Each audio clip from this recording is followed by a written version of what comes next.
Now, it should be one of the most special, if not the most exhausting moments of a mother's life. Yet many women are saying that midwife shortages have left them feeling like cattle. A study by the National Childbirth Trust warns that too many women are facing long delays in getting pain relief, with half experiencing at least one red flag event during birth.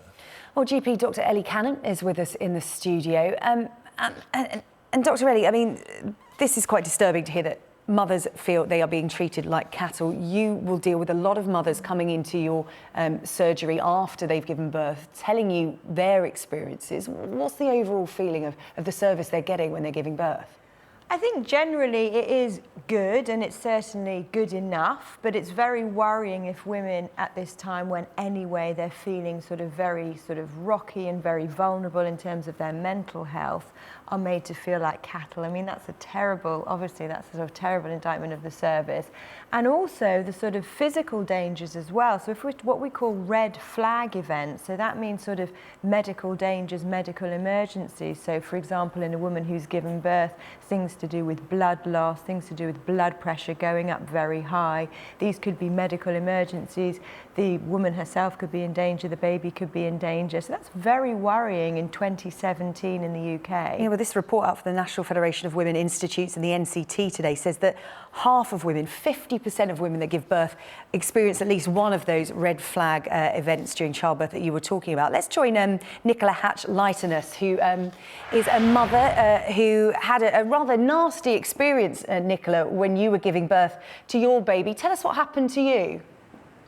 Good morning. It wasn't so much when I was actually in labour. I had a very straightforward labour and was very well looked after by the midwives antenatally and during my labour itself. It was more once I'd had my baby, my midwife care completely changed hands from one town to the next due to an admin error. I'd been sent to the wrong town initially for my midwife care, and it all just became very fragmented. And having suffered from anxiety beforehand, I was, to be honest with you, a nervous wreck with a newborn and didn't know what I was doing and would turn up to appointments in tears, and had no home visits barring the first immediate one 24 hours after birth, and was then expected to take my newborn for a half-hour walk to our local clinic for visits. And it just didn't sit very well with someone that suffers from anxiety and didn't feel very confident in their abilities as a new mother. So, Nicola, you weren't seeing the same person consistently and getting the same level of care as you went along. You were seeing lots of different people. Is that what was happening? I saw the same midwife or the same one or two midwives during my antenatal care. So when I was pregnant, I saw the same midwives, and during labour I had two midwives. And then all of a sudden, due to an admin error, my midwife care was switched to a clinic which is nearer to me, but it just meant that at that point forward I saw lots of different midwives, and they didn't know me and I didn't know them, and they didn't know really how to react to my anxiety, and didn't quite understand why I was so nervous of having this newborn. Dr. Ellie, that's Nicola's story there. I mean, what should new mothers expect from the care they get after they've given birth? Well, new mothers are supposed to have postnatal visits at home from a midwife. That's NICE guidelines. And certainly there are situations, unfortunately, where that doesn't happen.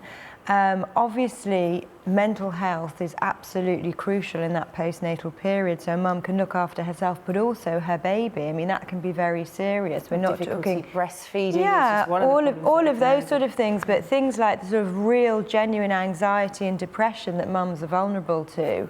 And that can only be picked up if you're seeing somebody, and even better if you're seeing somebody that knows you. Is it down to luck, in a way, what kind of treatment you get and what day you turn up on to have your baby? So I really wanted an epidural, and I didn't get any. I had 3 children, I didn't get any epidurals ever because they couldn't ever find the man with the epidural. I mean, where was he? And one of my children was born with a cord around the neck, and I would have thought a doctor would see that baby because he was blue at some point before I left the hospital. That never happened. And on another occasion, I was told to go down to the GP surgery after I got home from hospital, having given birth 3 hours before. Is that a normal I think treatment of there's a women? bit of postcode lottery. I think, unfortunately, I think there's definitely luck. There will have been checks that will have been done by a midwife in those situations, and your baby would have been deemed to have been okay. Obviously, postnatal care has really changed in the last few decades. Women used to have a baby and stay in hospital for 10 days, even after a normal delivery. What would your advice be, Dr. Ellie? Because as a mother going to the hospital to give birth to your child, you're in a very vulnerable position. Sure. You're very emotional. You want to trust these doctors, nurses and midwives that they know what they're doing. If you're feeling uncomfortable and you don't feel you're getting the best care, what should you do? Because that's often the stories that come out of these hospitals, is that there's so many different people dealing with them. They don't know who to talk to. They get different stories. It's fragmented. What would your advice be to combat that? My advice would be that before you're actually even in that situation of giving birth and going into labour, make sure you know who your GP is, you make sure you've got a relationship with them, so at least you've got them as a port of call for after the baby, so you can go in either for yourself or with the baby. Within labour wards, there will always be, obviously, a head midwife, somebody in charge who you can So don't be frightened to ask for them. Don't be afraid and trust your instincts. Even a mum who's had a baby for an hour will know what is right and what is wrong, and you should ask and not be afraid to do that. Okay. Dr. Ellie, thanks so much for coming in and sharing your thoughts as ever. Nicola, many thanks indeed for sharing your experiences with us.